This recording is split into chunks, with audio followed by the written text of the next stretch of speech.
In 2003, Madonna was set to release her ninth studio album, American Life. The music industry's legal dispute with Napster had faded from public consciousness a few years prior, and by 2002 the company declared bankruptcy.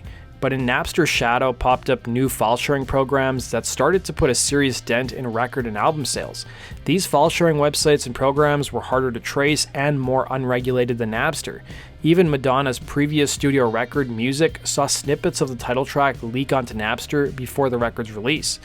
By 2003, it was now becoming more common for albums to leak weeks or months ahead of its planned release, according to the BBC.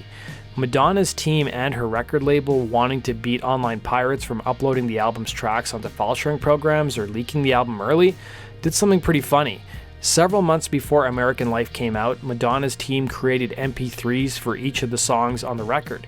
Each track would match the real length of the actual songs and names, but only featured Madonna saying, "What the f do you think you're doing?" accompanied by plain silence.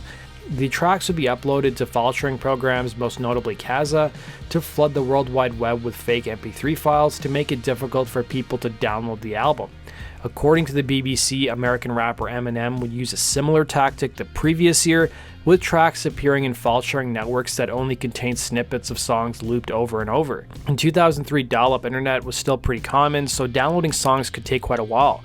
You can imagine the frustration of some people when you eagerly wait for a new song or album and you're greeted by swearing or simply silence. However, Madonna didn't escape unscathed, as hackers soon turned their attention to her official website, posting the message, "This is what the f*** I think I'm doing." On top of that, the hackers posted links on Madonna's own official website to the actual songs off American Life, including remixed versions and radio promo versions. Madonna's website would have to be shut down for nearly half a day while the bugs and vulnerabilities were dealt with, and Madonna's label would have to also dispel rumors that the whole thing was a publicity stunt.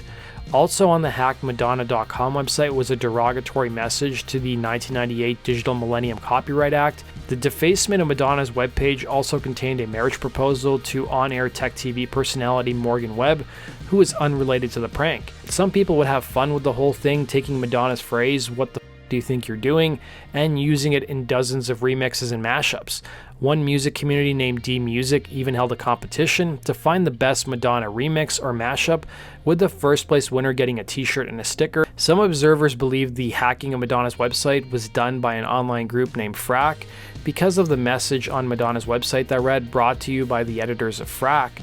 However, a rep for the group would tell the website The Smoking Gun it had no connection with the hacker group. It would turn out that despite Madonna and her label's best efforts, American Life would leak online in April of 2003, several months before its planned official release. Despite the leaks, the record still topped the album charts in America, selling about 241,000 copies in its first week. Her previous record, Music, sold a whopping 420,000 copies in its first week for comparison. American Life would go on to be certified platinum, selling over 1 million copies stateside.